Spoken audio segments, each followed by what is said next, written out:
I want to get the point across immediately that I'm a massive fan of Elden Ring and of Shadow of the Erdtree, and anything I talk about in this video is mainly just for the praise of this video game. I don't hate this game.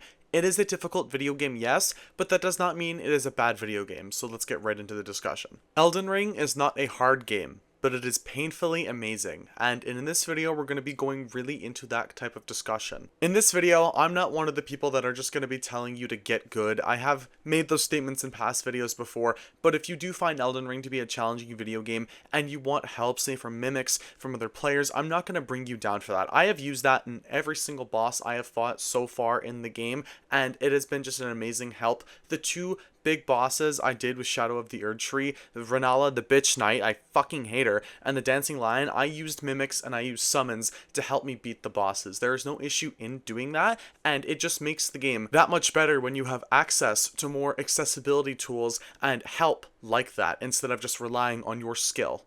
Shadow of the Erdtree has recently brought up the discussion of the difficulty in Elden Ring, and I am one to say, this game and its DLC is difficult. I'm not going to bring it down for their players. Some players may find it easy because they've been playing the game for a long time, they know all the tricks, they know all the skills, or they may have broken builds. And players like me, who find the game frustrating at sometimes, but still love it for that challenge, will still play it no matter what, because we still adore the game. We could get shit on 100 times in a row, and I will still continue to play and grind and continue to fight that fucking boss until he's dead.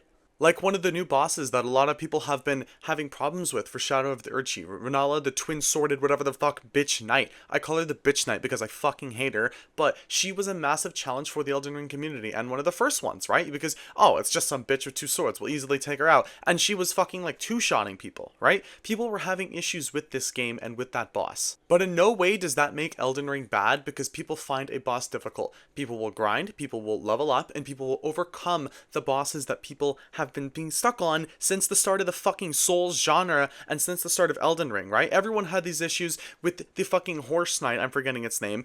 Everyone had issues with that fucking boss until we realized we could just go around it, go level up, and then come back later. We weren't restricted to fighting that boss first. From Software put that boss there, especially for new players, to show, look, you can just go around it and come back later. You don't need to be stuck on it. In whatever timeline we live in, From Software has somehow created a genre and a game series, and just games in general, that are built around being hard.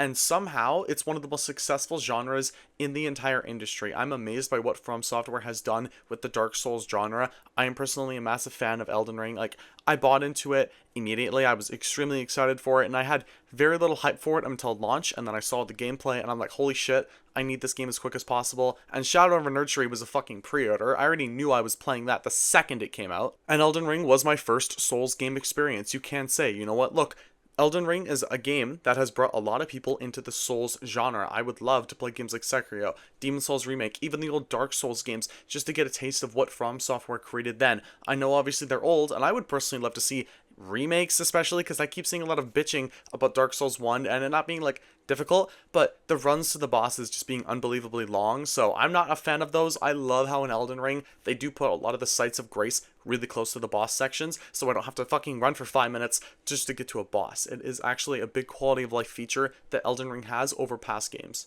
And that is something that makes Elden Ring, but not only hard, but also painfully amazing.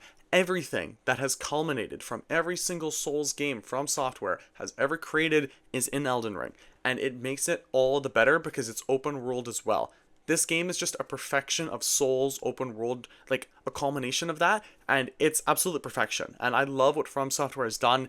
I'm hoping, praying that they make another DLC, because this one's already sold about 5 million copies. It would be awesome if they made another one. Don't need to, they can also move on to a next project, but it's no doubt that this is a highly anticipated title, and we would love to see more DLC coming from Software for Elden Ring. I want to give an example of why I find Elden Ring to be one of the better games out there. In Shadow of the Erdtree, if you go a certain direction after beating a few bosses, you can find a dragon, and what I found really useful is I haven't beaten that dragon boss yet, but I plan on, once I level up a bit more, I actually really enjoyed how a bunch of random NPCs were also fighting the dragon. which made the gameplay a little bit easier when I was attempting to fight it, but also a lot more annoying and hard. Say if I'm fighting the dragon and all these guys and I accidentally hit someone, or if they just decide, you know what, fuck the like 300-foot dragon that's like a shit ton of, like, that's gonna kill us, let's get the guy on his horse, because like he's not even attacking us, but you know what, fuck this guy, we're gonna kill him. Or the golden hippopot, whatever the fuck that is.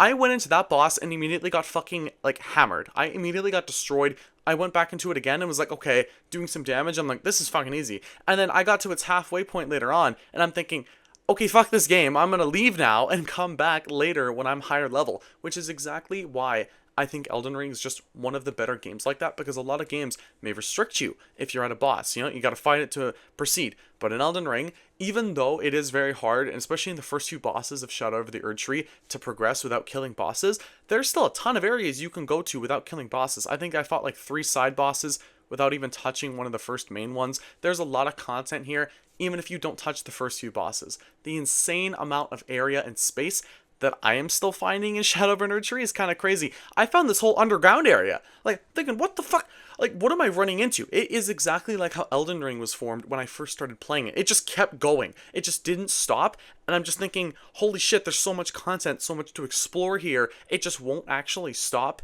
and it just keeps going. Like, it's just an endless cycle of just all these fields I have to cross, all these bosses I have to kill, all of these grace I have to keep hitting, all these loot and all the weapons I can find. So much in the game, and I'm absolutely loving it. Or another example, on my live stream yesterday when I was playing through Elden Ring, I have my new PC character, right? I've been playing for about 25 hours. I decided, you know what, it's time to go kill Malenia. And what a struggle that was. For about an hour and a half, I was stuck on that fucking boss. Holy shit. Like, actual annoyance. I had to call in 2 buddies just to help me, and it still took us like another 30 minutes. And even a more annoying part, when I was calling them in, we had like 2 people or 3 people like invade us. The first person was just a bitch. I don't have the footage of it. Complete fucking like cuckold. I'm gonna get mad here, like, just thinking about it. I hope his fucking parents abandoned him. I'm being completely honest. It was absolute bullshit what the guy was. He kept throwing these fucking like bombs down and shit, like this magic shit, just pissing us off. Like, absolute like, the words I want to say I can't because I'm gonna get like banned, but holy shit, man, some of it like just pissed me off. But again, when you get around that, then it's a lot of fun when we actually fight the boss. Like, we weren't getting annoyed when fighting Malenia because it's 3 of us, we're just having fun, we're dicking around. And when we actually did get to the point in the second phase when we were just bodying the fuck out of her, because she actually wasn't doing any of her weird fucking moves, right? She wasn't doing her bullshit spinny swords, she wasn't doing her fucking grabbing, she just literally kept jumping, hitting the ground, and doing that. So we took our fucking, you know, advantage here and just started beating the shit out of her, right? We were taking our advantage, and I'm super happy about that because, again, it took me about an hour and a half on live stream to do this fucking boss fight, and I was not happy about spending an hour and a half of that live stream doing it. But then, like, directly after in the same live stream, I went on to go kill the first 2 big bosses of Shadow of the Erdtree. That was just alone and one other guy. I had another player. In the first one I used a mimic, and then the one summon is there. I was very happy about that, like, unbelievably happy. So just, it goes to show that there are a lot of annoyances with the game, like from other players or from the bosses, but then when you actually overcome the bosses, you actually complete them, it can be painfully, because it is painful, but it can be painfully amazing. But it goes to show that if you put time into it, you put effort, you can overcome a boss, like I did with Malenia and my boys, and like I did also with the Shadow of an Erdtree bosses, which I was stuck for about 5 to 6 hours on through my last game sessions through Elden Ring. So there is a lot in Elden Ring that is difficult, is challenging, and can be unbelievably annoying, I'm going to tell you right now. But when you overcome that, it is painful doing the steps, actually taking the steps in order to beat the boss, but it does get to that amazing point where you feel like you just overcame that fucking boss and you just want to like punch air in happiness. You want to start fucking like just losing and dancing and shit because you beat that boss that you've been stuck on for like a few hours, right? You finally overcame it, or you left, got a shit ton of new loot and weapons and leveled up, came back, and then just fucking bodied the boss. But let me know down in the comments below what you guys think of this video. Did you enjoy it, dislike it? Let me know. But if you did enjoy, consider leaving a like, sharing, commenting, and subscribing if you so choose to. I am very excited to start making a lot more Elden Ring content on the channel. The kind of variation we have going right now on the channel is like Fallout, Starfield, GT Online, and Elden Ring. I kind of want to see if I can put Red Dead Online in there just for like something, you know, some kind of entertaining aspect of the game that I can enjoy or something. So let me know what you guys would want to see if you want to see anything. But again, if you did enjoy, Thank you for watching, and I'll see you guys in the next video.